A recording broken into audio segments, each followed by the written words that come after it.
Kia Māori everyone, and welcome to your Pacific morning show here on a beautiful Monday morning if it's not raining.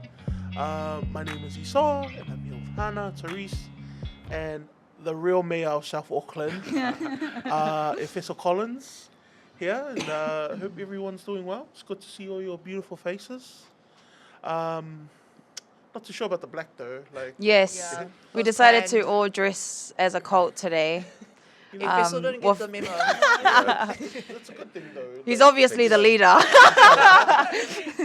He wanted. So yeah, and it's good to be in person as well because last time I was stuck in my room because I had it's just COVID. Just COVID. Just a COVID, just this little minor disease that didn't take over the whole entire world. But it's good to see all of you guys. And happy to be here. Happy to be alive. Grateful for Jesus for bringing us here on this beautiful day. And we'll just jump straight into our talk of the day. For those of you guys who are just tuning in for the first time, talk of the day is just an interesting fact that we may have learned or just an interesting talking point that we'd like to share with you guys. And I'm going to go first because it's about submarines, and submarines are cool. We don't have any here in New Zealand, apparently. The New Zealand Defence Force doesn't have any because, nuclear submarines are nuclear powered, and I don't know, we don't even have nuclear generators here in New Zealand, Nah.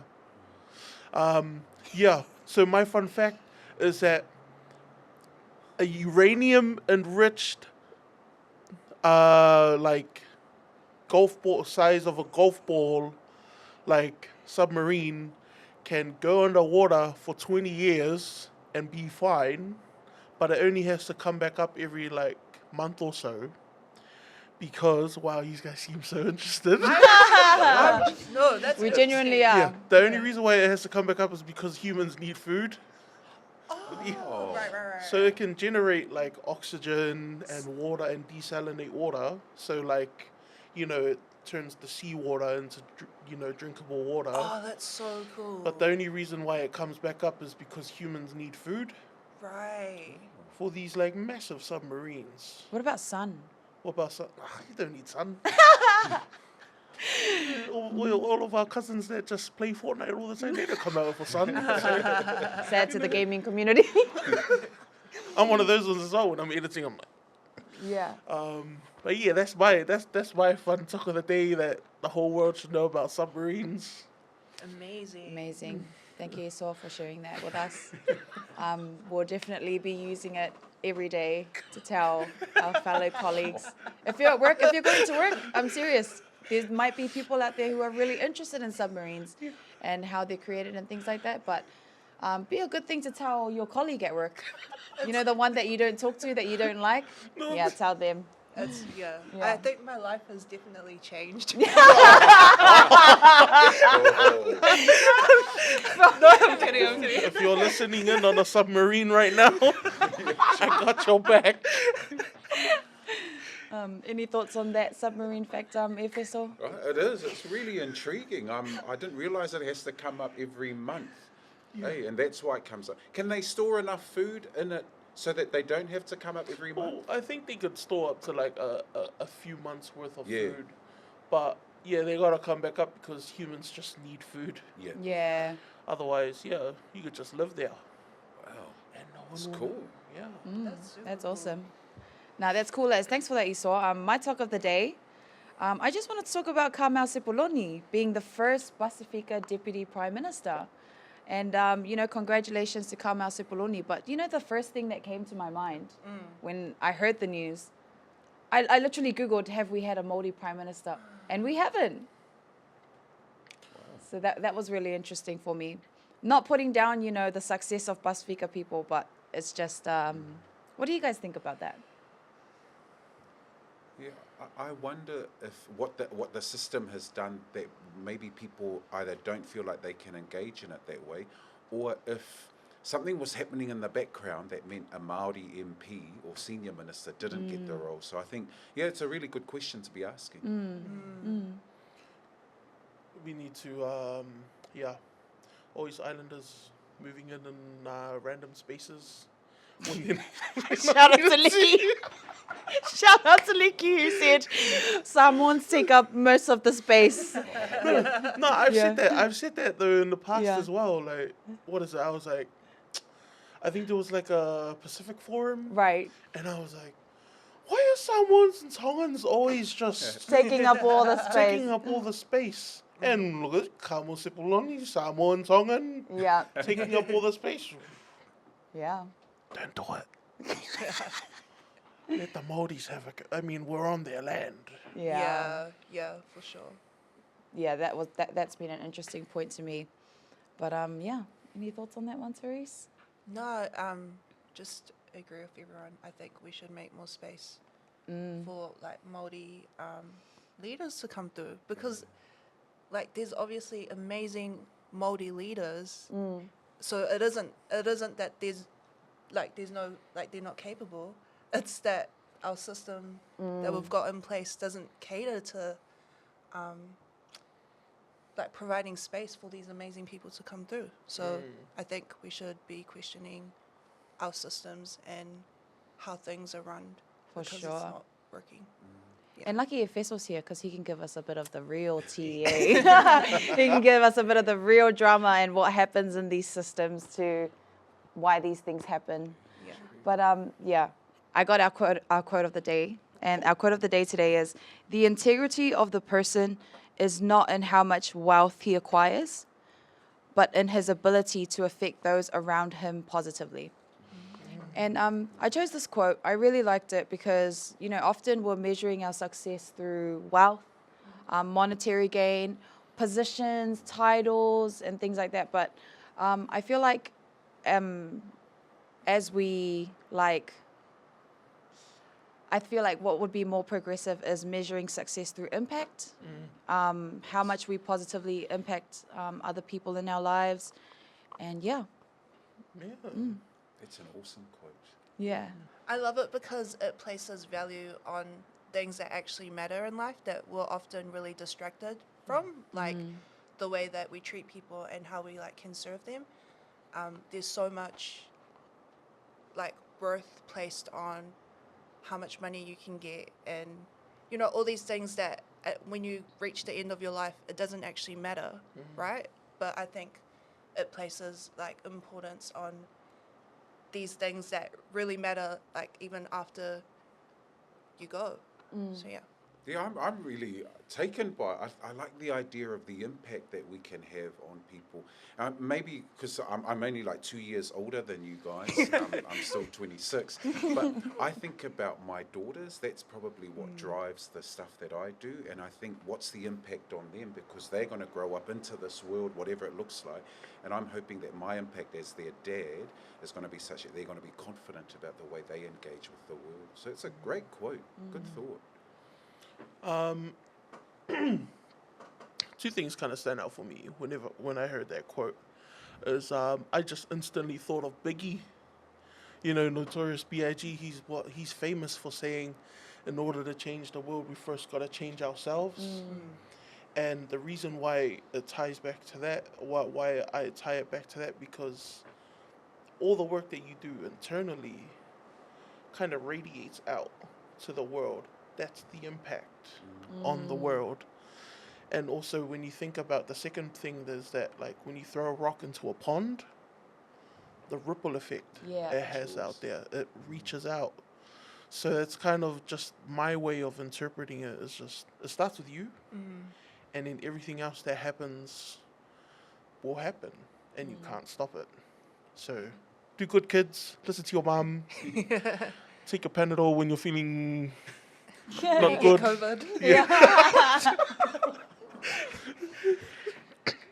Nah, I totally feel that. And I like that. I like the example that you gave of the ripple effect.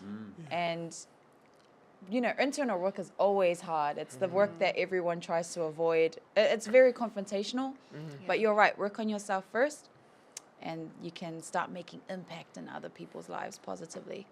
Love that. On today's show, we wanted, with Efeso, our awesome guest, the real Manukau Councillor and Auckland Councillor and Mayor. Thanks. Yes.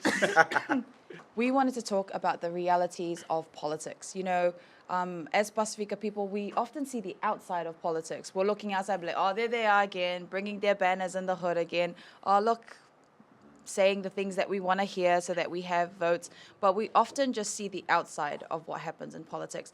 On this episode, we wanted to talk about what goes on the inside, the realities of politics, the realities of being a politician, right after this.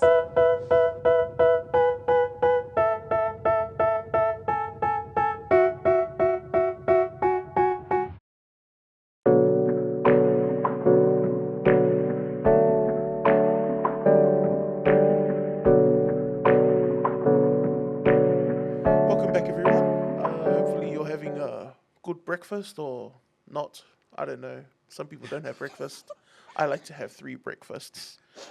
That's great for me. But we'll just jump straight into just a couple questions that we want to ask you, Efeso, and hopefully you don't get in trouble for answering these questions. I'll do my best. Kind of our first question is, politics feels the same all the time, and the results, is all similar. Some people have given up hope and kind of, sorry, can we start that again? Of course. Okay. So, Efeso, politics feels the same all the time, and results kind of just feels like it's stagnant. People tend to kind of lose hope and give up. And say that, national and Labour governments kind of feel similar, So what would you have to say about people like, I'm still struggling on a national, I'm still struggling on a Labour, like, What's the difference? yeah, what's the difference? Yeah. That's a really good question. I was saying earlier that I'm really impressed by that question. That a lot of your questions are harder than some of the stuff I've had to do in the other forms of media. I think part of the challenge is we have a system that goes for the middle. And often our voices are on the periphery or on the margins, and it's finding the volume to be able to turn up our voices. And when we're after the middle, often what political parties, in my view, political parties just kind of subsume you a little bit so that we can say, oh yeah, cool, Isoa's in the party, Efeso's there, Hana's there, Torisse's there, cool, we've got that kind of brown, educated South Auckland, West Auckland diversity.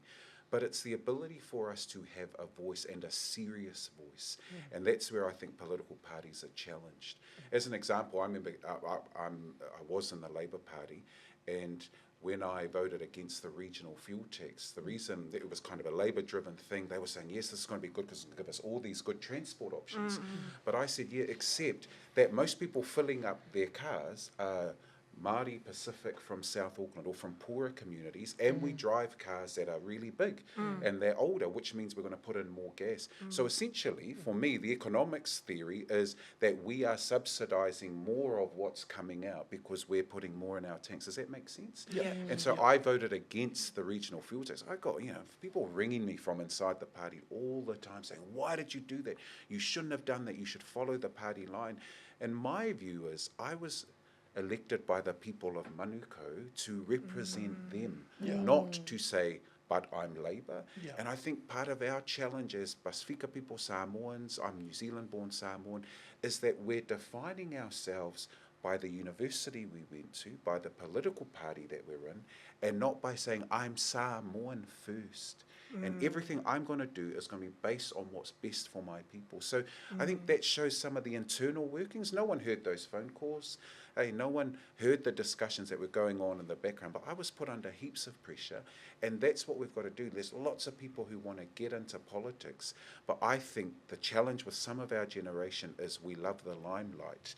Everyone wants to be on TV. People used to mock me and say, oh, you only do this because you come on AM show and breakfast and they listen to you on ZB. I was going, no, I do it, and I think people invite me onto their shows because I'm prepared to say what I believe, and that's probably the disparity we have is am I going to do what you said in your intro, Hana, just turn up and wave my National Party flag or my Labour Party flag, or am I going to turn up and say things that are legitimate to our community? And that's where I think your generation has to step in on my behalf, because I think to quite a degree, my generation hasn't done it well. And what we've done is gently nodded our head, and that's a version of neo-assimilation, because what we're really saying is, oh, if it comes with money and fame, then I'm going to do it. Given us a bit of insight on what it's like in the party, you know, disagreeing with policy or law that's going to go through that the wider party actually are for, and taking a stand on that. How was that on you mentally?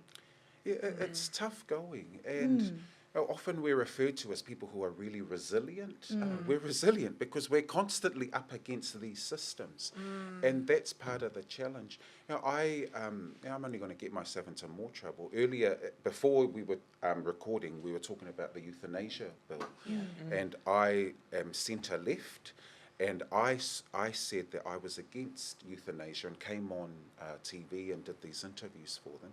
And I remember even politically, even though I was in local government, I was being, and it was a kind of a central government issue because it was part of the referendum, people were saying, oh, you can't do that because this is what we believe. And I was thinking, so my question to them wasn't the belief, my question was, who's the we? Because if I'm part of this, if you're calling us the wider whānau, then I'm in this whānau too.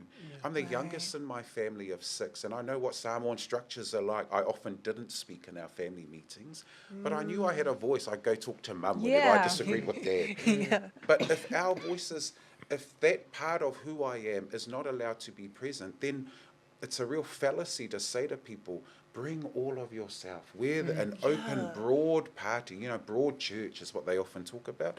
We're not a broad church. That's a fallacy. And it's a fallacy because when we start talking about things that are a part of us that people don't like, the majority says, nah, thank you. That's how democracy works, folks. Hey, earlier in the show, you were talking about having a Māori Prime Minister. Well, this is all part of a system that looks after the majority. And those of us who've been to university will know the idea of majoritarianism, which is you just fall in line because they've got more votes. And that's what I think the challenge is. And it's hard. It's hard on my family. It's hard on the opportunities. I've met people who say, oh yeah, there's no way you're ever going to be able to move parties because you've put your mast up and people know your colours. And I think that's the challenge is people don't know that we are complex beings. And as complex people, we move from place to place. You know, a lot of people have said, I don't know why are you in Labour? You should be in the National Party because of certain things you believe. And that's what it's so hard when it comes to voting because there's a bit of me in National, there's a bit of me in Labour, there's a bit of me in the Greens. And I'm trying to work out where do I fit the most? And often parties that say, we welcome you, but only when you say what we want you to say. And that's the biggest challenge. And I think that's part of Western democracies because you bring a new perspective. And often the truth is we don't want your new perspective. I think that's so interesting how you talked about how you have values in like National and in Labour and in different parties, because I feel the same way too. And I was wondering, is there space for people to like be in that grey space of politics? Yeah, there is. And except the challenge is how open are those of us in the system to hearing you? That's the challenge. Because leadership, I do a lot of training in what we call inclusive or shared collaborative leadership. And we know that in schools, that you might get new teachers in and think, oh, we should try doing it this way. And if you've been at the school for 1,050 years, you're going to say, no, that's never worked, Torisse. We tried that in 1851 and it didn't work. And so we keep harking back to the one time we tried it without the conditions to support it. Now Torisse has come with the energy, with the spark to do these things. But I'm using my experience back here to judge the potential of the idea that you're bringing. Political parties are very similar.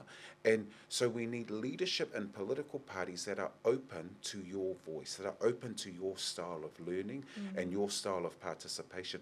And that's where I think we get a little bit stuck because we're so good. The brain, in brain science, the brain loves patterns. And so you don't fit the pattern, because you ask questions that we've never asked before. And so you think, oh, suddenly there's a break in the pattern. And so the brain gets, we call it, that's what unconscious bias is. It's the inability for the brain to handle a change in pattern. Suddenly there's all these bright, brown, educated young people coming through. Up until then, they've all been not bright, brown people. They've been a different colour, from a different background, and suddenly the brain's having to deal with a change in the pattern, and we resist it. The brain naturally resists it because it feels unsafe. So leadership means, I'll listen to you. That's the kind of leader I've always wanted to be, and invite people into the conversation. So that's what makes it hard, because then I'm thinking, does that mean Isoa's going to take over my leadership role? Yeah. Actually, Isoa's probably more talented than me. And as a mentor to other young people, my role is to lead till I have to get to the point where I can get out of the way, and then to get out of the way. And I in love politics, we don't like getting out of the way. No, I'm yeah. God. You know, I want my Yeah. Wikipedia page to say I did all of these things. Yeah. And that is what I think is part of the old democracy Yeah. leadership. What we've got now is people who want to share it, who want to be engaged. Yeah. But creating that space, Torisse, that's going to be tough. Yeah. And it attracts a lot of those personalities, you reckon? Yeah. Well, like I'm not people- saying you are, not you, but it does attract like a lot of people who want to feel. So people with big egos. Yeah. Just, yeah. Thank you so much, Efeso, for explaining that to us, because now we're seeing the inside, what goes on inside. There's internal fighting, internal disagreements. So I think making the statement that, both governments are the same side of the coin and all Pasifika representatives are just token pieces to the party is an unfair statement to make, because we spoke about this earlier. You're both trying to find a Balangi vehicle to drive and make our voices heard, and that's a difficult task in itself. And I think this is not only in politics, this is in every industry. I've met with academics who've had to fight within their industries. I've met with other people who are in trades who found it hard to even get to positions. If someone was to go to the voting booth, elections is this year, it's huge, and they were to stand there and they're making a vote, what should they actually be prioritizing now, taking into consideration that we understood these are two white vehicles with Pasifika people just trying their best to, get into these systems and make a change into these systems? How should someone be thinking, in your opinion, as they make a vote? Yeah. For people like yourselves are very educated, so you're open to reading. And so people will often say, you make sure you've read their policies and what best suits you. I think you also want to be thinking about who connects with you. Like, who is it in that team represents your lived experience? And people who are legit to the community.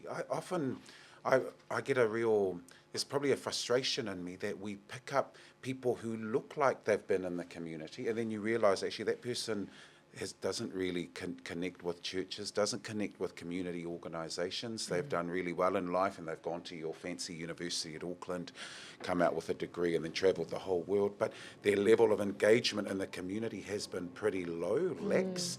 And so I'm looking for people who I know are trusted in the community, and that's something that's going to drive me. If you can't see the people that represent you or from your community, then I think that should cause you some concern, because it means that the family or the party that you're looking at hasn't reached out to your community.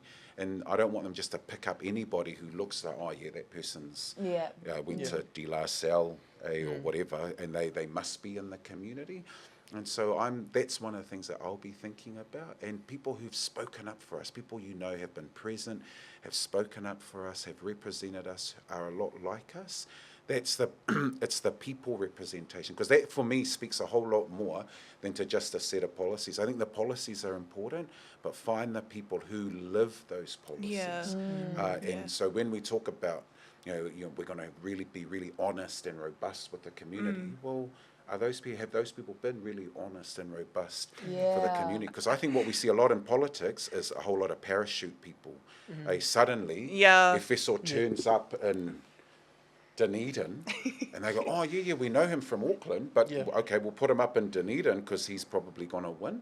And that's the kind of stuff that causes concern for me, as we start parachuting all these people in, and often people who are more inclined to obey their master rather than to hear the community. So similar to the regional fuel tax thing, I wasn't interested in obeying my master. I was interested in representing my community, who are who Yeah. happen to also be the poorest community in the city, and so that's what we've got to be weighing up all the So, time. Efeso, I It's just want to. hard. How do you do that though? Like, you're going in the interest of your community, and then you're speaking up against your party. Yeah. What happened? Yeah. Yeah, like, not what happened. Yeah, well, like, well, lots of things happen. You get the odd whisper where they say, "This is as far as your career will go." You know, none of that is made public. that Hey, is so bad, but man. people whisper to you and go, "That's the end of your career. This is as far as Efeso will go." So even being able to go for the mayoralty was huge, Yeah. because people had said to me, "Oh my gosh, if he goes for Parliament, imagine what he's going to be such a disruption in Parliament."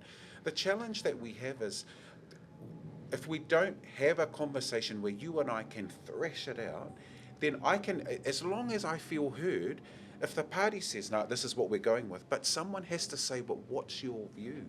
Let's talk about your view. How did you end up here? And then let's work this out. At no stage did anyone say to me, we need to sit down and work this out. That's so It was a real, sad. Hana, this is what you're doing. Yeah. You just listen to me. Do you see? And we're still hierarchical. Yeah. Hey, and your generation, our generation, hopefully, is a generation that wants to be honest and robust and share the conversation. Like, I look at the way you Yeah. three operate, I think it's not like anyone's fighting for the mic. Hey, yeah. Fighting to Although give it to each other. Yes, I did notice Isoa that. No, but that's what happens in politics, because it's so driven by who's up front. One of the challenges I made to the Labour government at the time of the COVID vaccination process was you had those 1 o'clock presses, and you'd see the Prime Minister every 1 o'clock, every day 1 o'clock. And I was interviewed by staff and said, why don't we see the team? Why is it Right. always one person? Right. And I remember when that issue went out and they wrote a story on it, they said, yeah, Efeso said share the teamwork. And I was getting, again, calls from people saying, you're not in central government, can you just keep out? And I'm saying this is the problem, is that when the Prime Minister leaves, this is what we call heroic leadership. There's one person. A lot of churches suffer this. I've got a charismatic background.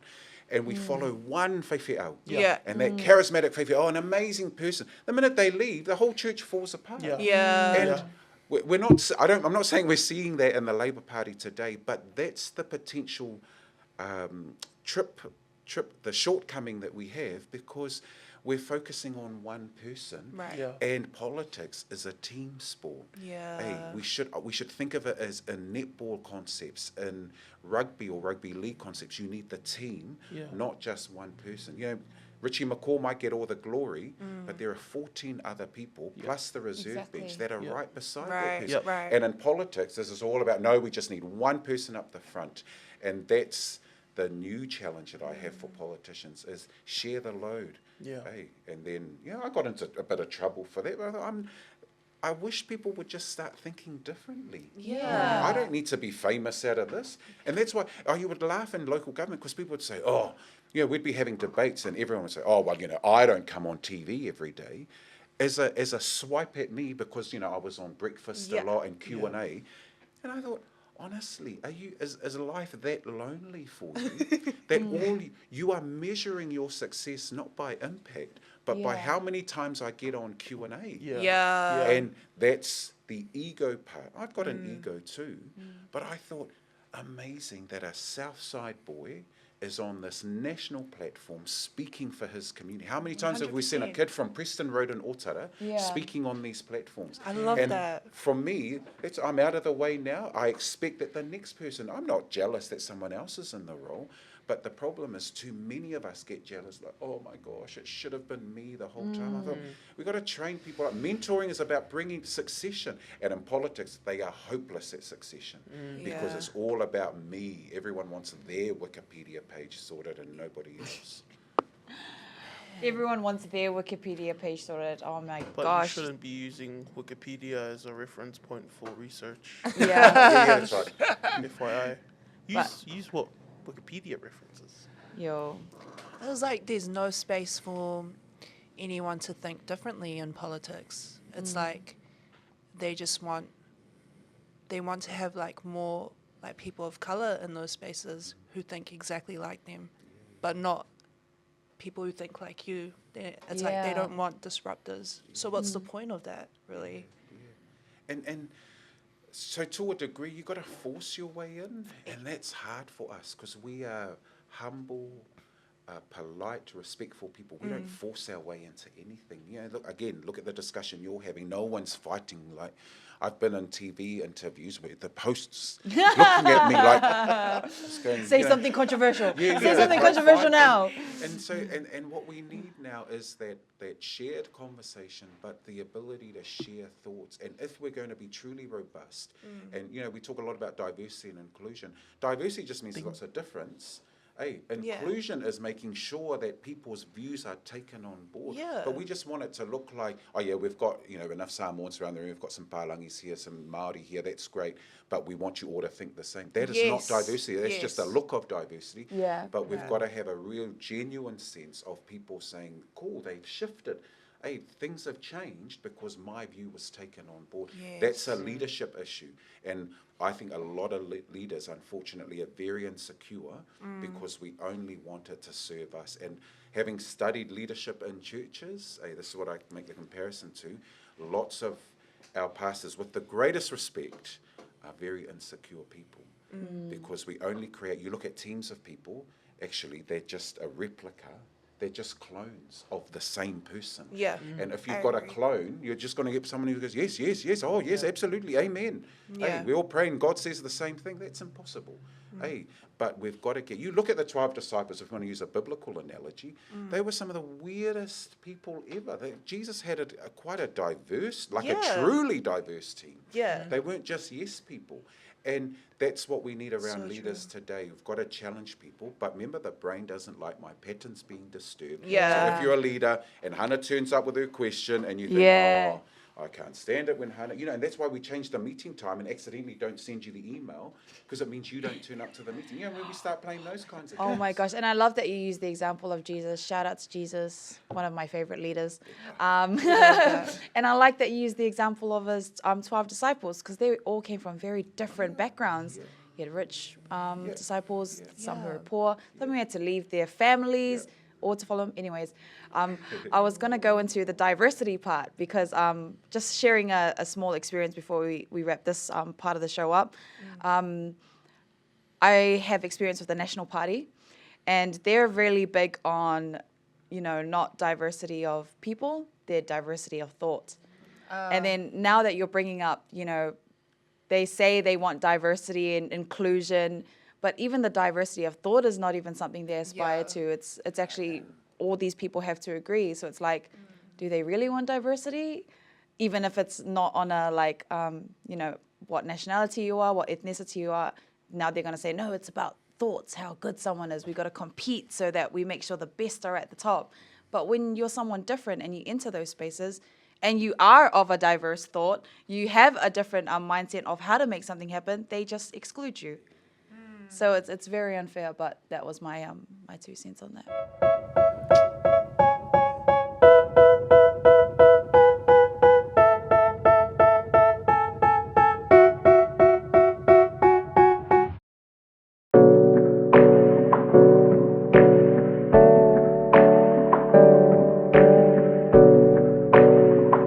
So I've got a question.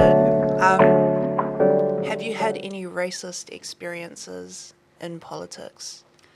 Yeah, I during the Mayoral campaign, there were some really tough times. Hey, I've talked publicly about even some of our own data was suggesting to us as we'd have research groups, and people would say to us from that data that we should be very aware of the fact that I'm a tall brown man, and Auckland Council about 5 years ago did some things on what makes Aucklanders feel safe when we were doing the nuisance and safety bylaw. And people were saying what makes me feel safe is I know my neighbours, I go to the park and there's things happening, it's a nice neighbourhood, nice playground. But Aucklanders came out and the top thing that made Aucklanders feel unsafe during that consultation was tall brown men who wore hoodies. And I think that speaks to the city, because if you look at the way I dress, or probably you dress, I'm a tall brown man that loves wears hoodies. hoodies, yeah. That's how I dress normally. And remember at the beginning I was talking about my daughters, the most trusted men in their lives are tall brown men. Yeah, who we wear already hoodies. Yeah. And I don't know that Auckland understands that story, because that's the reality of what we face, given when I'm positioning myself before the city and saying, vote for me for mayor, Yeah. that is something in the back of my mind, because the research is real, and that's our own research. And, then people come and they go, oh, he's just crying because he lost. I lost, and I lost by a good margin. I'm not interested in the loss. I'm interested in ensuring that our realities are expressed. And we are only going to see greater diversity in politics when we as a city or as a nation acknowledge that there's some prejudice that we've got to deal with. And New Zealand loves the idea of being an egalitarian society. Yeah. I'm, all of that stuff, and I think, Like- hang on a minute. And then Yeah. you get people raising questions, doing things differently. Hey, I'm being sworn at when I open my speeches in the reo. People saying, oh, speak English, F off, this isn't, we're not speaking Maori, you should be speaking in English. And the fact that I was doing this only last year, and people were speaking to me like that, goes to show that there is a level of racism in our country that we've got to be honest about and deal with. And that's going to take bold leadership. And I remember when, you all know the story of when I tweeted about Police 10-7 being a show that stereotyped young brown kids. Within weeks I had the bomb squad going through my home. What? Are you Are serious? you Yeah, serious? we got death threats because that's what I tweeted. And so, I've got, at the time, my daughter was 8 or 9, and we'd just had, our baby was 1.5. And, it's different for the 1-year-old, eh? 'Cause Yeah. she's not aware too Yeah. much of what's going on. But when I've got overalled police, this isn't police who turn up with those vests. Yeah. These were police who got out of vans Yeah. with dogs Yeah. and overalled. Like, they waited for the bomb squad to be free from the airport so that they could come to my house, and they went through my office. That's how bad it got. Are you kidding me? And so, my daughter's standing there. We tried to work out the day so that when they arrived, my kids weren't home. Yeah. But we went the whole day waiting, and things were happening. And my daughter sees these cops walking down the street with me so I can show them my apartment complex. And it's unreal, that behaviour. Eh? And I think the difference, the cops were saying to me, one of the differences that's sad about your death threats, Efeso, is they haven't just named the politician, they've named the family. And this is one of the first cases where the family has been named as well. And I just thought, I have a 1-year-old daughter. Why would you name my baby because of a tweet that I made as a public figure? And so when politicians come out and say, please leave our families out of it, I know what that means, because I know that that's the cost. That when you stand up for a community and ask them to look in the mirror, that's what happens to some of us. And so, maybe not being elected mayor was a good thing for my family, because at least we can have some reprieve of all the threats that my family have received. And that's one of the big ones. But we were getting threats all the time. And this is the sad reality to politics and being in the front, because when people disagree, you get people who disagree with you, and it's cool. I'm happy to have a conversation. But this kind of a threat, what am I hitting at? Nothing. I've got no way to work out what's happening. And I remember, I know this is a long story, but the hardest day was we took my eldest out of school, and the police said, look, it's probably best you just stay home, stay together for the next week. Just kind of reset as a family. I remember the day she went back to school, I sat at the school the whole day, because I just thought, I don't know what's going to happen. Hey, the cops were doing rounds for her at the school. I thought, this is the stuff that comes out of the States. Literally. Hey, I was like, this is a TV show. Yeah, it was nice. The cops said, don't worry. The principal knew, and they came out, they saw me. I was just sitting out the school, this random tall brown man in a hoodie. In a hoodie. Outside the school. Mind you, where she goes to school, every tall brown man in a hoodie comes to that school because they're the parents. But everyone kind of came and they said, it's all right, she's going to be okay. And I remember just standing there crying, thinking, that's my baby in that school. You're going to look after my baby? Like, I wanted to be there if something happens. And that's the unfortunate reality of the racism that does exist in our nation, and the fact that we've got to face up to it. And when I say we, I'm not saying everyone's racist. What I'm saying is we've all got to call it out. We all have to hold hands with one another and say, this is not who we are. And too often we go, I'm not the racist, or you're calling me a racist. I'm not calling you a racist. Stop taking it so personal. And stop being insecure. What I'm saying is, for those of us who are experiencing it, let's look for ways to protect people so that it doesn't happen to others.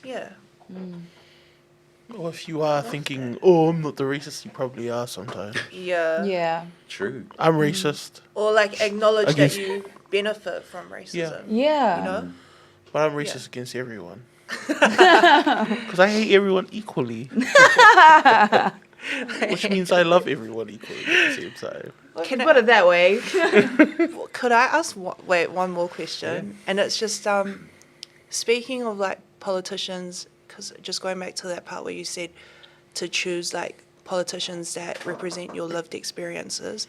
And so like I'm like from South Auckland, and I like struggle to find politicians who have shared my lived experiences, not because I know that they didn't go through that, but more so because many of those politicians are sitting on six figures, and so they're disconnected from the struggles and from like the realities that a lot of like people like me and who come from like my area are experiencing. So how are politicians supposed to relate to these struggles when I feel like they're so far disconnected? Like, because they're jumping onto a six-figure salary, and that changes everything. Like, not everything, but six-figure salary, like, most of the working class, especially in South Auckland, are making between 60K to 80K, and jumping onto something that's like 140K, 160K, it would change a lot of lives. Yeah. So how can they relate if their income has now changed? And if they've been on it for so long, like, there's a lot of things that you don't need to think about anymore that we still need to think about. I'm one of those politicians because I was on a six-figure salary, and I think that part of the difference for me was I actually took councillors on about 107, but I took a pay cut when I left my role at the university to come into this role. So I just thought I should be honest about that because it doesn't bother me to be honest. So if they don't kind of have a similar shared journey, shared lived experience journey, then I would be looking for the politician that's prepared to listen. And access to a politician is really important. Who's going to say yes to your half-an-hour meeting? Who are you going to... You're not dumb. You are very intuitive. And as an intuitive person, you'll spend 5 minutes with me and you'll sit there and inside you'll be rolling your eyes thinking he's so full of whatever. Or you'll be thinking, I felt he was genuine or she was genuine. And that's why those meetings that you have the opportunity to speak with them is so important, because you will get an immediate sense and gut sense of the kind of person that they're like. How do they respond to you? Do they just, run off the manifesto answers and say, yes, we've done this and we've done that, we've pulled out these policies and all of that kind of stuff? Or do they genuinely listen to you? And that's where I think you'll see a difference in the politicians that are with us today. People who listen are the ones who are prepared to say, yeah, okay, that's a really honest thought. This is our position as a party or as a political group, but this is how we might be able to have a conversation about that. Because not everyone's going to have the same lived experience. So that's a fair point that you make, but that doesn't mean that your lived experience isn't valued by someone. And someone values it by listening to what you say. They might still walk away and not do anything, but if you feel like they engaged with you, and even if they come back, A few months later, they might ring you back and say, hey, I really enjoyed that conversation. Let's talk again. Then the relationship is being created. Right. And that's how I think you're going to get a sense of that person. I know that needs a bit of time. Yeah. Hey, but I used to make myself available all the time. People would criticize me for being in the community more than I was in the office.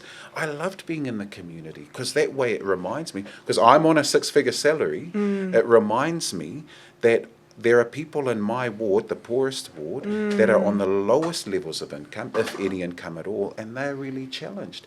And I want my daughters knowing that we live in privilege. Right. Hey, and the fact that they can go to the cupboard and there's food everywhere in our house, in the fridge. They have a bed to sleep on. Hey, all of that stuff, for me, represents the privilege that we have. But I'm grateful that our parents worked those factory floors. Yeah. But that doesn't mean I now turn my back on the same families. I've got to be there for them, which Love is that. why I want to go back, remind my girls, not everyone's the same. And so we've got to continue to share and continue to speak up for everybody. And that's hard. Yeah. Thank you for that. I admire it. Like, that's so admirable. What is it? So speaking of, like, you know, you being out in the community and whatnot, we'll just tie it back. We'll just step back a little bit into kind of your background at university. You know, you were one of the crew that helped establish Cultural Space, which is home, essentially, for the islanders over at Auckland Uni. Sea-Space. Shout That's out to Isoa's Sea-Space. home. I always used to see you there. Go play, that's where I learned how to play tennis and made some lifelong friends and a lot of mistakes. Yeah. But yeah, I mean, you're a former, you know, Aupisa president, which is the Auckland University Pacific Island Students Association. Former PISO, eh? You're a PISO at the time when Aupisa was, you know, all of that started. So if you kind of think back, like, how can we better engage with young people, especially around politics, you know? Because a lot of times you talk to, you know, even if you think back to that age, you know, you talk to young people and you ask them, hey, who are you voting for? And 9 times out of 10, they'll be like, oh, I don't really care about politics, when actually politics shapes everything around you. How do you think we can better engage with young people? Yeah, and it's so divisive. You know, if Isoa comes and he says, oh, I'm Labour, and I'm like, I'm National, it's like, end of conversation. End of conversation. And then Isoa will go off and be like, oh, she's that whitewashed girl who, like, you know, votes for National. But I really want to, like, get to a stage in society where we peel back those preconceived ideas we have about each other when we share our ideas about politics. Because it's really, it's not Pasifika in nature. You know, we sit down and we talk about things. We follow the fala. And we talk about these. Ding. Yeah, it's like what Isoa said. How can we try, what can we do to make it less divisive? Yeah. I wonder if we've started the conversation incorrectly when we start, because often we refer to, I'm National, I'm Labour, or I'm ACT, I'm Green, or I'm in the Māori Party. And I think the conversation needs to begin at, so let's use C-Space in its full analogous role, which is we're in cultural space. What's foremost is the fact that we have a shared identity or a shared heritage, and that our parents came from the Pacific. We are people of the moana. And that means that when we come together, what are the things that we focus on in coming together? We're sharing space. We might be playing cards. It's a good one. Everyone played blackjack and whatever. It may have changed since I was at C-Space. But that's what we just got people together. And if the conversation is beginning at what's most important for us as people, then we can talk about the politics. Because the politics is, how do we get the resource to enable what the community wants? Right. And if you're a National person or a Labour person, you can say, well, this is what Labour I think is going to do. And then you can say, well, this is what National's going to do. And then as people will say, well, who's got the best approach? And that's, so the challenge about where the conversation starts is it's the common discourse is set by the media, and the media want you talking Chris Hipkins or Chris Luxon. We want to be talking about how do we get through this housing crisis, get through the poverty that Exactly. we're experiencing. That's the core of the conversation. And when Western societies throw in personalities, that distracts us. Right. And we've got to get rid of the distraction. So we can tell the parties, you wait outside. We want to come together as Samoans, as Tongans, as Niueans, and we just want to chill. And then we build a consensus of thinking and questions, and then we invite the politics in. But unfortunately, the politics is in first, and then we submit. Hey, we're still servants to the politics. Right. Hey, because it's like, oh Yeah. no, I'm proud because I'm wearing my blue rosette. I'm national. This has given me identity. When I was at university, it was always, oh, what university are you at? Oh, I'm at Vic. Oh, I'm at the University of Auckland. I'm at UA. I couldn't care less. I was just proud our people were at university. But then we go through this nonsense, eh? That's why the So'os were awesome, because no one cared that you were at Canty or Otago. And then I realised I should have gone to Otago, because then I would have left home.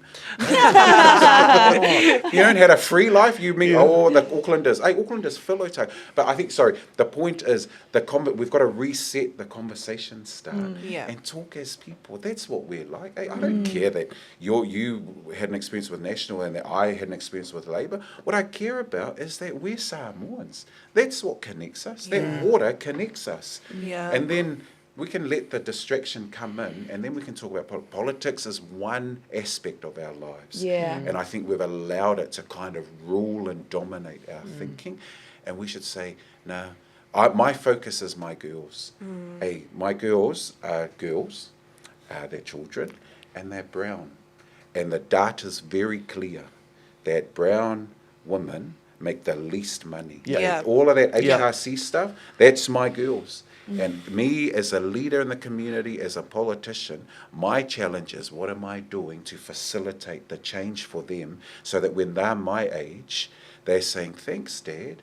Hey, we got death threats, but look at what it's changed, not just for my generation, Dad, but for all of us. And that's what should be driving us. That's what drives me in politics. Hey, when they say, oh, you should do this, I said, are you my daughters? You're going to feed my girls? You're going to love them? Hey, that's what matters for me. And I hope that we take the same approach, that what's best for our people, and stop being so insecure, so greedy, so desperate for the limelight.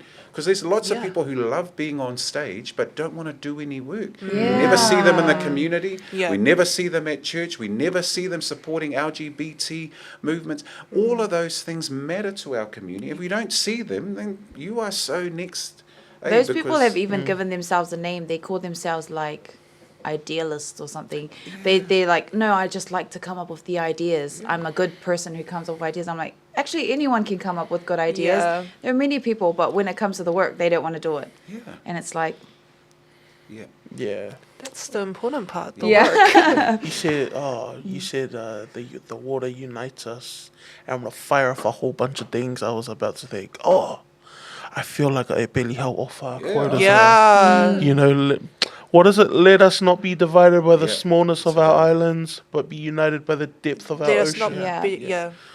And you see, that's the West. Hey, the West has allowed us to feel divided. And we've succumbed to that. No, I'm not going to talk to you because I'm in Labour and you're in National. So blimmin' what? Hey, what? Let's find the stuff that we love, that we care about, and it's our kids, it's your generation succeeding, that lived experience. And then we think, right, okay, now we'll get the parties in, but we've got to find the unifying stuff first. But too often our identities are being determined by external factors that are either political or a tertiary institution or an income bracket. I'm sorry, you come from Otara? I live sorry, you make 40K a year? Sorry. Do you know what I mean? But then all of that stuff starts to separate us. And we've got to find the things that connect. Churches are no different too. We've got to, 100%. So there's parts of our culture that we've got to deal with. Let's be honest and upfront about that. But let's also be honest about the external factors that we've got to push back to allow us to deal with what's in front of us. Amazing. Because that reminds me of, like, what is it? I was watching, I think it was Young Nats or something. And yeah, and I just remember thinking, hearing some of his talking points, and it was an island guy. And I was like, this guy wants the same as me. Like, we just want to help our people. Yeah. Like, but he's going this way. He's going right, and I'm going left, and he's going right. But we both Want want the to same end. result. Yeah, we both want to end up at the top of the mountain at the same place for our people.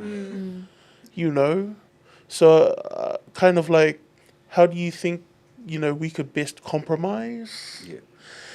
Because that's something that's going around a lot now. It's like either you're with us or against us. Now you can't sit on the Yeah. fence. You got to find a team to join, or else If you're sitting on the fence, you're part of the opposition. you're part of the problem. Which is unfair, I think is unfair, because some people are just aren't clued up on it, or Yeah. they have no personal interest at the time. So I think it's unfair to.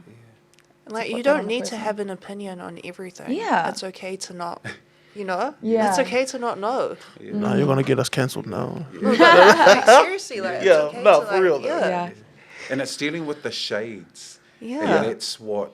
See, I think we've all, to a degree, my generation at least, we're raised. It's very binarial. It's Yeah. this or that. It's red Yeah. or blue. It's black or white. And even in church, I was raised like that. And I'm unlearning, whatever the word is, a whole lot of things because in my upbringing, it was really strict. Yeah. And now as a dad, I think, oh man, I'm so used to the way I was raised, and I want to do that to raise my girls the same way. But I think the world's very different for them, and so some of those things that I grew up with aren't the way to raise my girls. Right. And that's what we've got to do. We've got to work in the shades. They've got different friends, and they've got people who come from high-income brackets. I never saw high-income brackets. When I was Yeah, little. same. He just hung out with our poor Samoan. But that's and when we get into the shades, that's what I think creates the magic of the conversation. Because we can appreciate that those are things that are different and the experiences are different. But if we're all just trying to get everyone to do one thing, it's boring. And then maybe that's why politics is boring. Politics is boring. Yeah. Thank you so much, Efeso, for coming on our show. We really appreciate this. We've learned so much. I've learned so much. We've gotten to see the insides of politics, the realities of it, and I'm sure a lot of Pasifika people can benefit by seeing your insight and what they need to prepare for if they decide to go down that path. But thank you so much for your time today. Do you have any last words? I just want to say thank you. This has been awesome. I'm enjoying the ability to come on different podcasts, and now I'm getting good with podcasts. But I want to encourage you because this is what makes the difference. It's your ability to work out the shades of the conversation. This is going to go out to however many people are going to listen to it. We're going to be grateful to you in tomorrow and in years to come because you were prepared to step into this space to try and grapple with these hard issues. So thank you very much for having me, and thanks, because I'm thinking of my girls. I see two brown women here, and I think, yep, I want my girls like this who are going to challenge but be respectful, and that's what it means for me. So thank you very much for having me. Thank you. Thanks, Efeso. Good morning. Tayo manuia.